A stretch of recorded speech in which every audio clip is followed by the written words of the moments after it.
get the questions ready, which I should have done before I said yes. But anyway, ladies and gentlemen, welcome.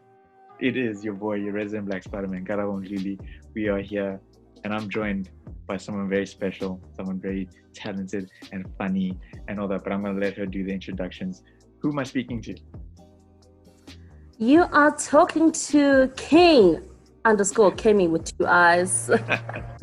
I'm Kemi-Ali Wessie, and I'm here to party. I'm the founder of Haze Magazine, ZA, and I'm a WITS student, but also known as a Sakai student for now, thanks to lockdown. Thanks to lockdown. Yeah. So I'm the second oldest of 5 siblings, firstborn daughter. You know that expectations like really high. But just have to make sure that make my family proud, do what you gotta do, and yeah. Well, thank you so much again. The way this all kind of came about, we were on like a normal video call, just catching up and like doing our thing. And then all of a sudden, I brought up the fact that I had a blog back in the day, and I used to do this thing. So if you're watching and you recognize the name, the Style Talks name, back in my blogging days, I used to do like these Q&A things with some friends, and some friends who I thought dressed really well, and I wanted to get to know how they dressed and like what inspired them and blah, blah, blah, blah, blah. And then I was like, yo, let's just do it. And then we started doing it, and we got to like question 2, and I was like, this is amazing. This has to be an art dealers. And now it is. So that was like a few days ago. So look at how things go, eh? Just come in full circle. But yeah, so thank you again for being here. And obviously I sent you a bunch of questions. I sent you a bunch of questions to kind of get you thinking and all that kind of stuff. So thank you. You've done the background. We know who you are, which is great. But I just want to also find out, what do you do? What's a normal day in the life? What are your interests? Let's hear it. Oh, because Haze is never stopping. Because like literally I'm churning out article ideas almost every day. Like academics are low-key taking a backseat. But anyway, so just making sure that I have fresh content always. And I need to get good at asking other people for help, because sometimes it gets so overwhelming, writing all of the stuff, doing the website, putting the issue together, getting photos together. And it's a lot of work, but it's very, very exciting. And yeah, and obviously, I'm doing a BA at WITS in anthropology and media studies. And that's interesting because it kind of helps me with topics for the magazine. So it's not like I'm doing something that's not benefiting me. Yeah. What year are you in? 3rd year. I always forgot. I was about to say 2nd. 3rd year. And how's it been? How's your WITS experience as a whole? Okay, 1st year was a wreck, dismal. Like not academically, just like personal life-wise. Like I was doing things. I was like, was that me? I don't know her. Don't know her like that. 2nd year, that was a really good year. Last year was a really, really good year because end of 2018, I started Haze. And last year was like really good because I had something to take care of and focus all my energy towards, which was really nice. Yeah. So seeing as you mentioned it a few times, for the people who don't know, obviously, what is Haze? How did it begin? What's the background? Well, it's an online magazine that I started last year. And it covers pop culture, music, entertainment, fashion, interests, anything really. And yeah, and I just say and so much. I started it because I've always wanted to write and be part of media publication.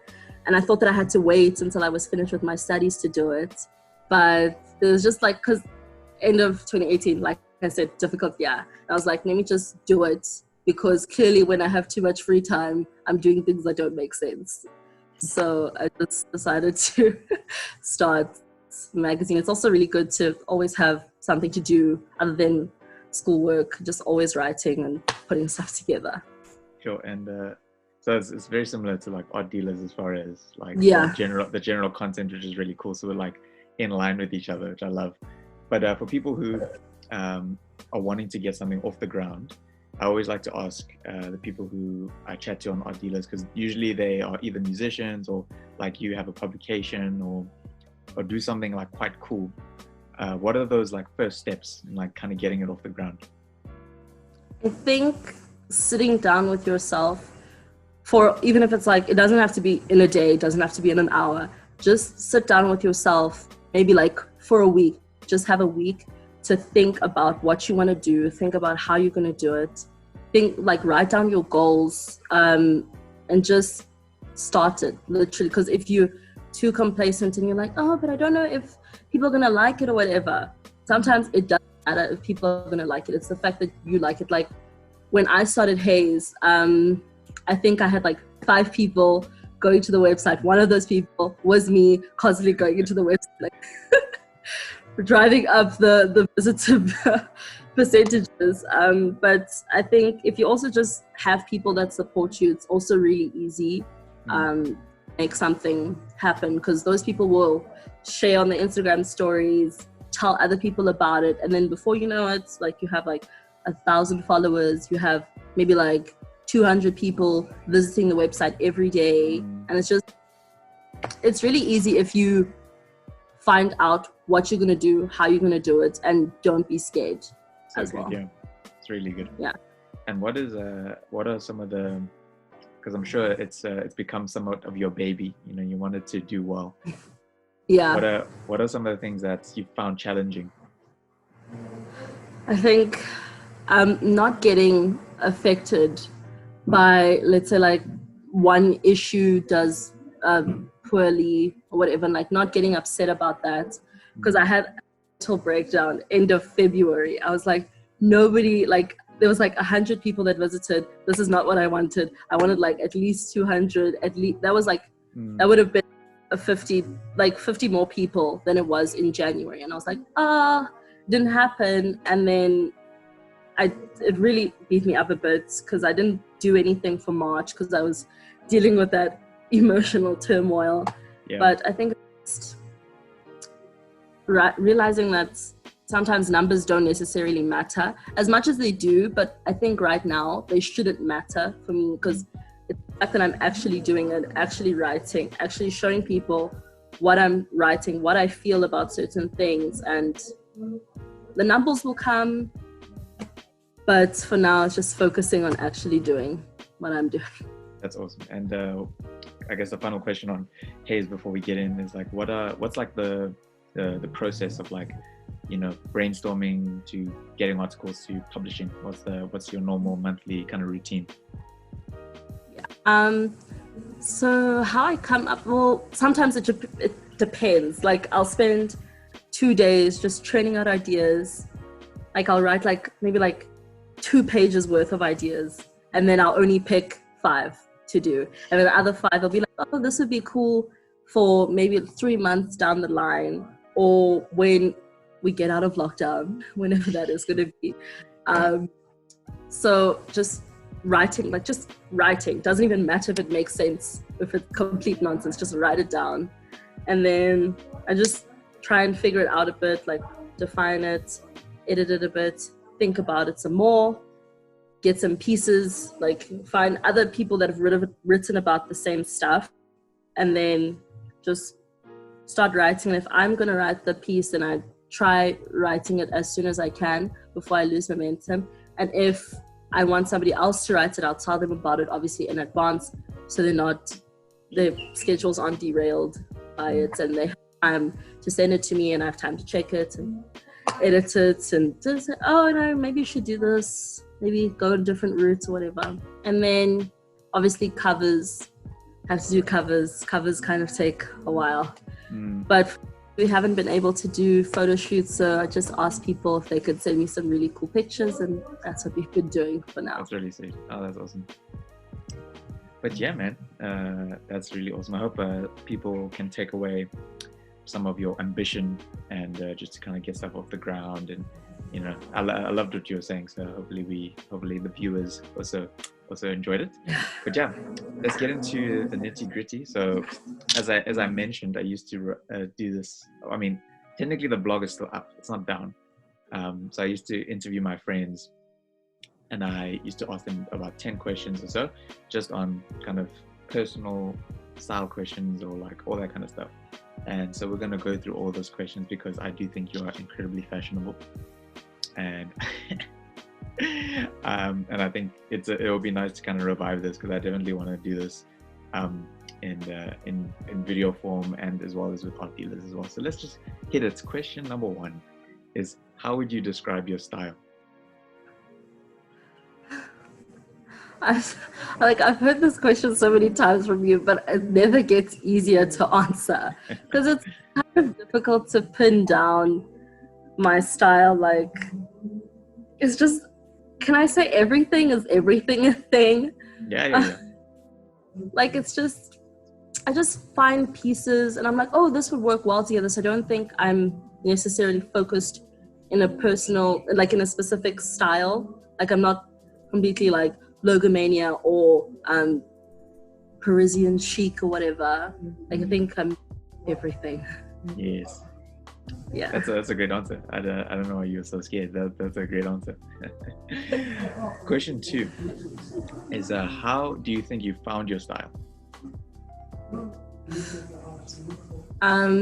So looking at family photos, like seeing what my mom was wearing, what my dad was wearing, kind of upset that none of those pieces that I really liked are in the house anymore. I'm very upset. But just finding what they were wearing and kind of adapting it to what I already had, what was available at like Mr. Price or Woolworths or even like H&M, Zara, whatever, and just putting it together, making it look similar, but like putting my own twist on it. And also music videos, TV shows like Pretty Little Liars and Gossip Girl. I really liked, for like a really long time, I was entirely wearing blazers at Civ. Like, yes, the business lady and business chic, you know what it is. And movies like Clueless, Devil Wears Prada, The Crush, I Know What You Did Last Summer. And yeah, that's how we are now. Shout out to all the tween movies and TV shows. Sick. Question number 3, a bit deeper. How do you feel fashion has changed over the last few years? I wrote this down, so if I look at the paper, don't. No, that's fine. Don't worry, yeah. So I think we did do a piece on this, specifically towards thrifting in January. And it's just looking at how fashion really has changed. Like, people don't necessarily go into stores. Like, they're not going to like Zara, Cotton On, Factory, whatever anymore, because I think now we've realized the effect that clothing production has on the environment, and people obviously don't want to die from a climate crisis, but that's kind of what we're living with now. And it's just, people are realizing that consumption, even if it is like of clothes, is we need to look at it and be like, oh, I shouldn't buy 20 pairs of white jeans that all look the same. So going into thrift stores and cleaning up charity shops, raiding their parents' closets. And I think it's really good, because now we're not necessarily pinned down to a specific style or trend of the decade or whatever. It's kind of everything. Like, people are wearing stuff from the 80s, people are wearing stuff from the 50s, and it's really interesting to see that brands also are noticing that you can't buy all their production, what's this word? Production numbers have gone down, because they don't want to overproduce, and then nobody's going to buy it, and they have a surplus amount of products, and then where does it go? Also, labor is really expensive. Yeah. Can't chopping down trees to make tote bags. I don't know how they make tote bags, but can't be exploiting the planet any more than we have been already, especially if it's for fashion. Yeah. Yeah. This is an additional question because it's still technically 3, but Virgil Abloh said, like, I think maybe 2 months ago he had an interview and he was saying how streetwear is either dead or it's going to die, something like that, or it won't last. And obviously now we're in an age where streetwear is like the thing. But what do you because I guess it kind of links to my question. How do you see the state of like modern streetwear and like where it's going? I agree with his point in a sense that every trend that we've ever seen eventually fades out over time. Like in the 80s and the late 90s, there was streetwear happening. People were athleisure, whatever, Tupac, Biggie, my OG. And then that died when the 2000s came. People wearing juicy couture, tracksuit pants. It was like the year of like luxury brands. Yeah. But then now we're dealing with people being like literally wearing everything, especially streetwear. And I think streetwear might die for a bit, but then it will eventually come back. Yeah. But I think it also depends on how our values change as a globe.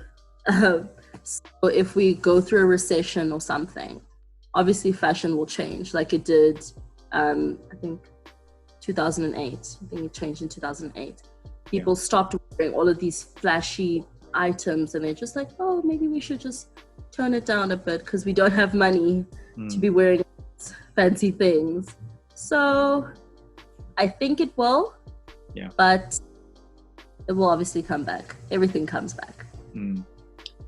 That's interesting. And I guess one more like sub question on this is because I'm just thinking about the stuff just as we're speaking, is how do you think, because we mentioned like kind of the fast fashion industry, so like how do you think that has played a part in the rise and fall of like fashion trends and stuff like that? Can you refine that question a bit? So what do you think, how do you think like your Zara's, your H&M's, your whatever, your Cotton Ons have they played a role in the state of fashion nowadays? It's kind of difficult to answer that question thinking about it now, because obviously normal people aren't buying luxury brands like Louis Vuitton, Dolce & Gabbana, Chanel every day, like the 1% are. And Zara and H&M are kind of those brands that copy in a less offensive way, copy those styles and still have quality materials to make the things similar for us, and then have the prices a little bit lower, still kind of expensive, but a little bit more affordable. Yeah. But at the same time, I think designers are realizing that they only appeal to a certain market, and they've like collaborated with these more affordable brands like Zara and H&M. Giambattista Valli did that collab with H&M, I think it was last year. So I think now with like the normal affordable brands, they're becoming more popular and therefore obviously more expensive, and they obviously churn out more pieces than the luxury brands do. So now they kind of have to go beyond what they've seen at Fashion Week or whatever, and come up with their own ideas, which is obviously contributing to how we consume clothing, how we consume fashion and style. And it's becoming really, really fast. Like just yesterday we were wearing like sheer tops. Now today we're all wearing band t-shirts and Kobe jerseys. Like, you see that right there? That's Kobe. Too soon. Too soon, man. But yeah, because I often like think, and maybe this is just me being like super critical, but like I used to be like an H&M like stan back in the day, because I was just, especially before H&M came to South Africa, I always thought it was like this cool, European Swedish brand that was like cutting edge. It wasn't like your normal fast fashion brand and all that kind of stuff. And then they came to SA, and for like that first year or two, like not many people were buying from them, and like I felt like quite unique, like, oh my gosh, I'm wearing an H&M piece. They did that collab with David Beckham. I bought some pieces there, so I was like, this is like amazing. And then there was certain like what's really like taken my eye off fast fashion was like a lot of like the scandals, especially H&M, like the whole remember that monkey thing that they did with the kid, like that was a big one for me. Another one which was quite personal, like I'm really into art, and so H&M, they were taking like street art pieces and then putting them on their shirt but not compensating the artist, and then their excuse was that no, it's on a public wall, so you don't own it. And that's like I don't know how ethically you can like really feel like you can get away with that. And also just because H&M's quality is not good, if you're watching it, is not good. It's terrible. And they're like, even like a Mr. Price, which has had, because of the price, has always had like a bad reputation. I even feel like some of their pieces are better than H&M's as far as quality. I mean, not necessarily design, but like, I just feel like fast fashion for me, and I totally agree. I think we've started to become wise, especially if you're in the know with fashion. Like you realize now the danger of like following these brands, and also, trends are like so volatile. Like they come and go so quickly. Like band tees, like how like that came and went like this. Like now, I wear band tees, but like just casually. I don't like go out thinking like I want to flex on this. You know what I mean? Yeah. So you definitely make a great point there. This is great, and we're only on question 3, guys. So question 4, back to you, is what are you wearing nowadays? Hey, look on. Sorry. I think now it's kind of like with the first question, it's kind of difficult to pinpoint exactly what I focus my style energy towards, because certain like crowds that I hang out with, they obviously, like, I don't know if this makes sense, but they have different vibes and therefore different styles that you have to project. Yeah. So like if I'm at varsity, I'll obviously be a bit more brahmy. If I'm hanging out with my friends in Bedfordview, obviously more chilled. Never sandals in public. Never.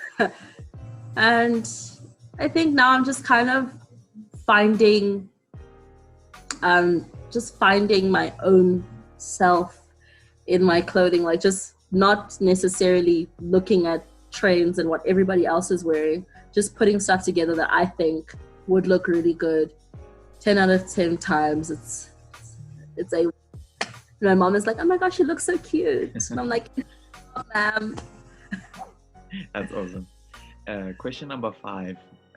Who would you deem to be your style icons? Okay, I'm going to literally read this off the list because I knew I was going to forget. So I found this guy on TikTok. His name is Wisdom. Yeah. Look at the love of my life. Aaliyah, Jennifer Lopez, Destiny's Child by Miss Tina Knowles, Britney Spears, Christina Aguilera in their music videos. Iconic. Literally my everything. And obviously Spice Girls and the Brats, I guess, even though they're dolls, but yes. Shout out. Question 6 now. This is, I guess, linked a bit to the previous question, but also a bit broader, I suppose. It's like, where do you draw inspiration through it, be it through a general life or with regards to your fashion icons? All of that.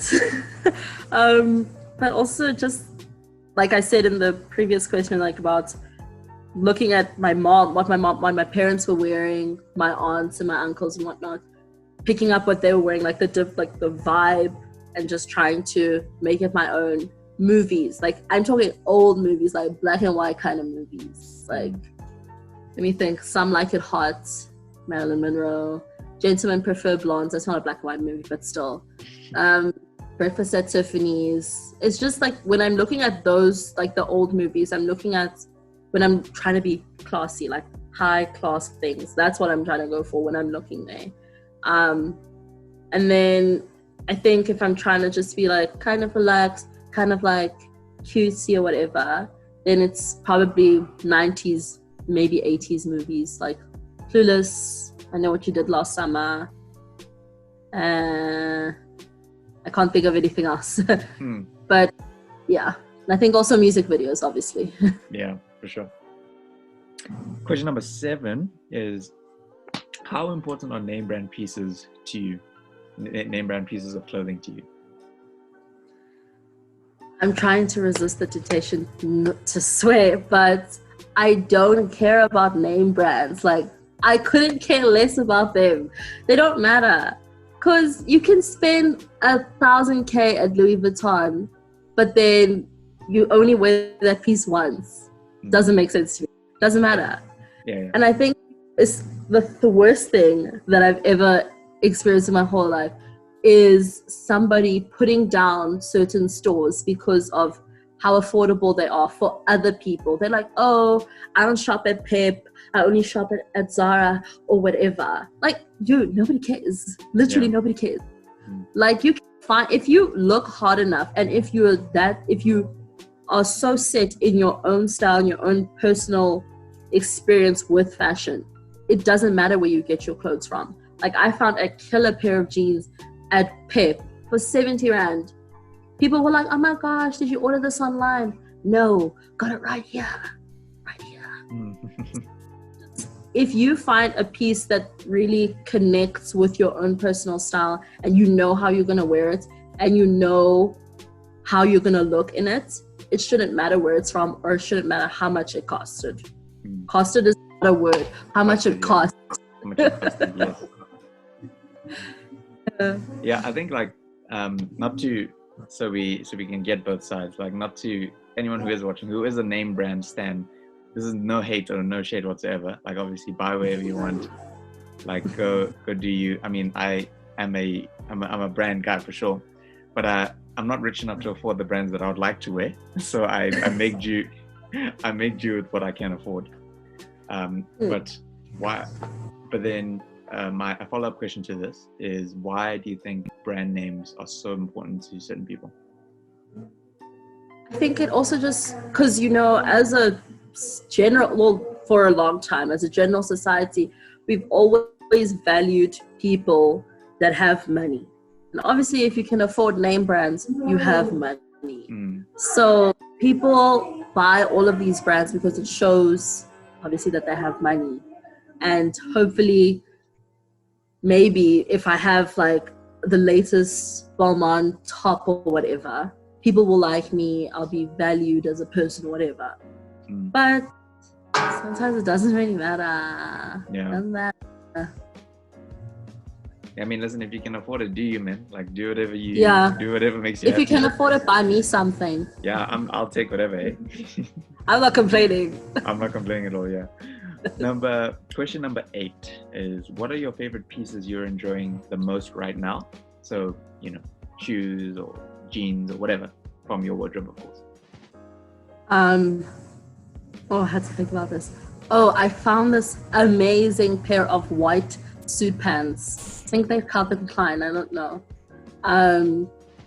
They're my mom's. I love those pants. They fit so nicely. They have pleats. They have pockets. And it's not like a white, like not like a blinding white, but like an off-white. Oh. Shout out to Mitchell. Yeah.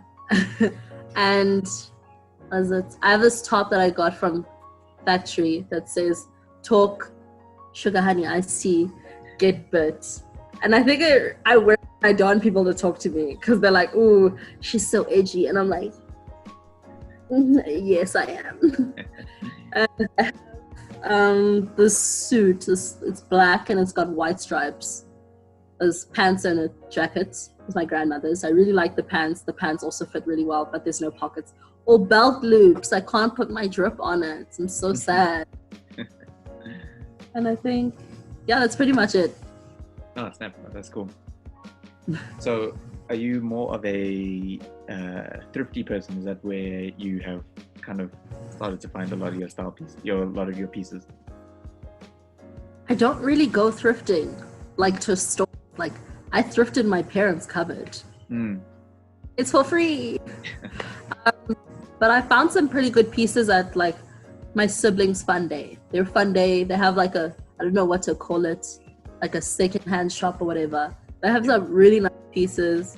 Got some really good tops, sweaters, because winter's apparently here. I don't know.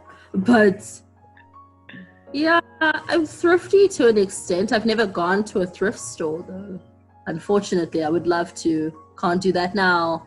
But see, one of my biggest like issues with thrifting nowadays, especially in South Africa, I'm sure like in Europe and in America, it's not as hectic, is because like we never got the pieces originally.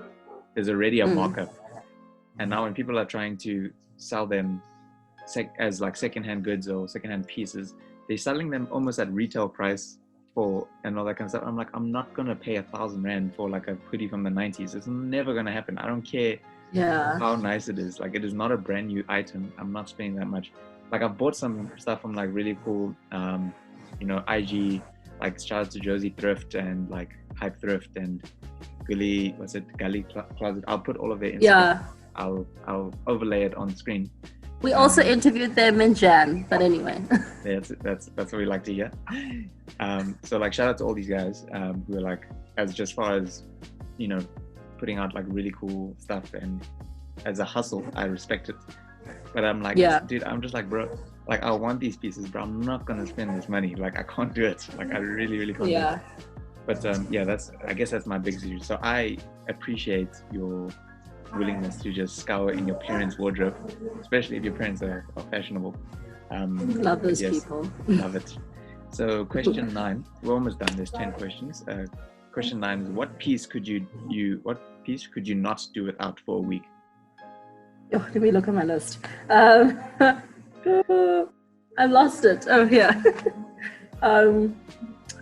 The black and white suit my grandmother.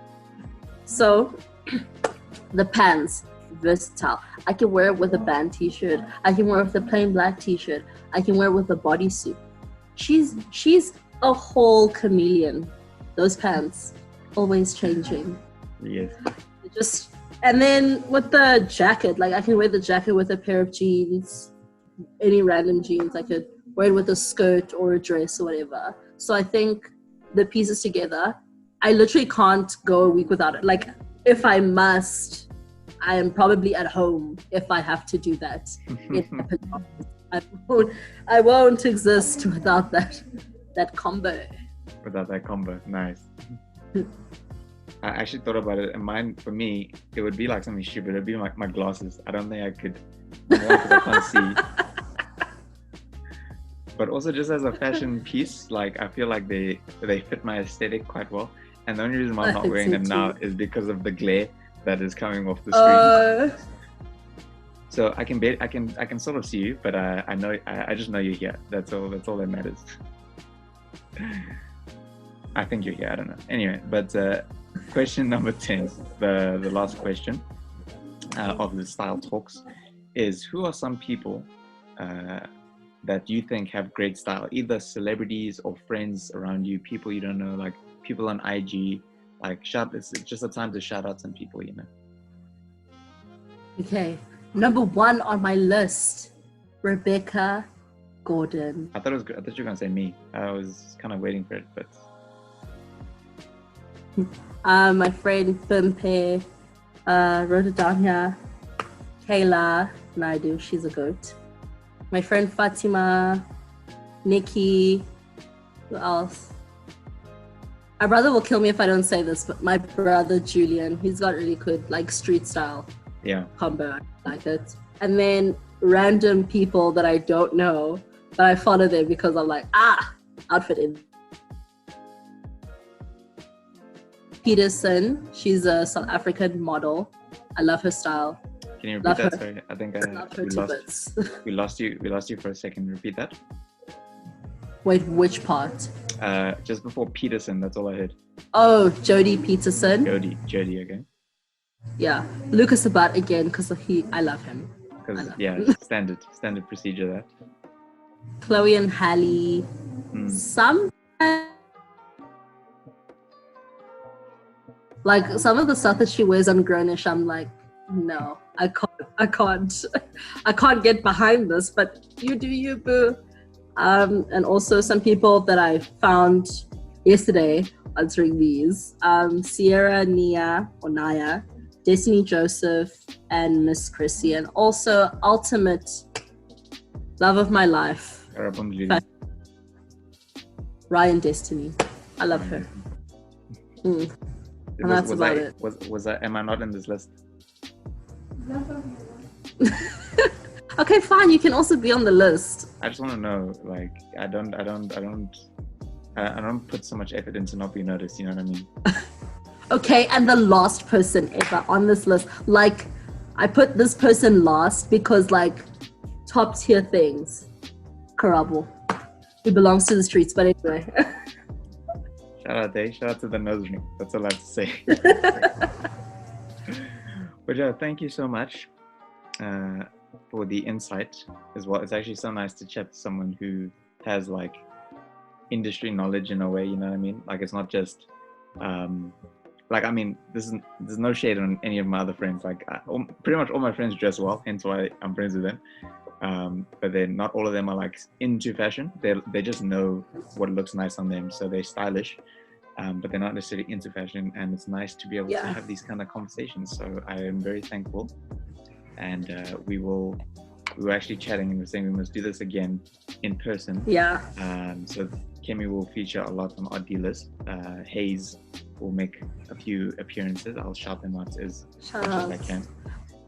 And yeah, man, this was fun. Thank you so much. I really do appreciate it. I appreciate your time. And this was Kemi's first interview, guys, so Odd Dealers exclusive. That's all you have to know.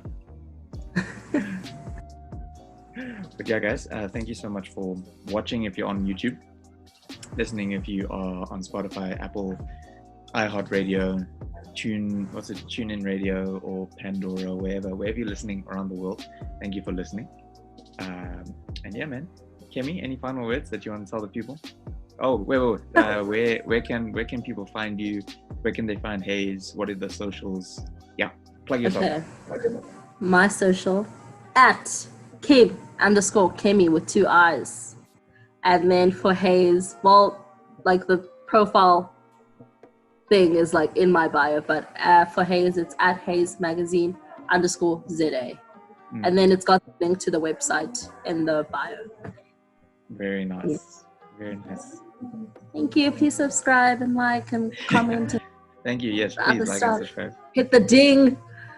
So you don't miss anything. That's what we like to hear. Also, if you have now that I'm a YouTube star as a solo man, you guys can also subscribe to my personal YouTube, Karabo Mdluli. I'll overlay it again on this. But this is Odd Dealers. Please subscribe to Odd Dealers and share and all that kind of stuff. Kemi, again, thank you so much. I appreciate you. Thank you. You're awesome. Kemi is awesome, guys. Go follow her. Go listen to Haze. Go read Haze. Read Haze. And yeah, man. Guys, have a lovely day. Hope you guys are safe in this quarantine lockdown vibes. Yeah, your families are safe and all that jazz. But you know what? We're Odd Dealers. Zeros and Black Spider-Man. Peace out, y'all. Thank you.